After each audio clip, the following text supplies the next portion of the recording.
So it's day 152 of President Trump's 4 to 6 week war in Iran. After a relatively quiet few days, last night was intense military activity again. But what was the surprise about Iran's surprise attack? Overnight last night, we heard that 3 oil tankers were attacked in the Strait of Hormuz. It looks like they were passing in the southern route, which is very close to the Omani coastline, supported by American ships and in direct contravention of the clear route by Iran, which is operating up to the north. Now, every time that's happened in the past, that's acted as the catalyst for a tit-for-tat exchange between America and Iran. That's exactly what happened last night.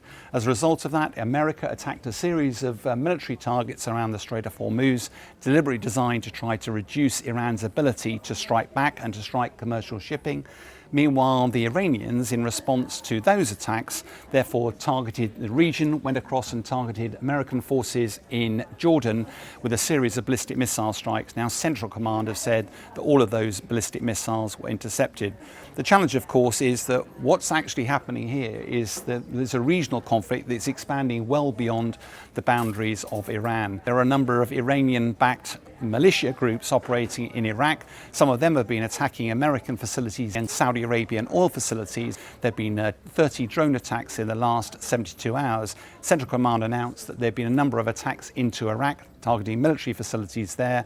The Iraqis claim that 20 people were killed and 32 were injured. On behalf of the Crown Prince, the Saudi foreign minister said they didn't want to see any form of escalation in the region, but they would act in response to any form of aggression. Why has there been a sudden resumption in these attacks? Well, last night it's quite difficult to see who struck who first and the sequencing of events. But America is saying that Iran had conducted a surprise attack against America, implied that actually Iran was operating proactively. But the challenge is this is all about the Strait of Hormuz. It's all about control. It's all about the Memorandum of Understanding and Clause 5, which effectively gave Iran responsibility for the safe passage of vessels through those straits. Every time America tries to force commercial vessels through that new southern route, it precipitates an escalation of violence, and that continues. So what actually is the American strategy here? Well, it seems to be able to use American force to try and defeat Iran, trying to drive it to the negotiating table and a position of weakness. The challenge is, as day 152, that doesn't appear to be working. Meanwhile, what's happening? What's the Iranian strategy here? Well, the Iranian people are definitely suffering as a result of this war. Inflation is high, supplies are low, but the Iranian leadership, particularly the IRGC, see this as a once-in-a-generational opportunity to move from a pariah state to a regional power, potentially even in control of the Strait of Hormuz. All they've got to do to achieve their strategic objectives is to outlast America, and they will deliver strategic success.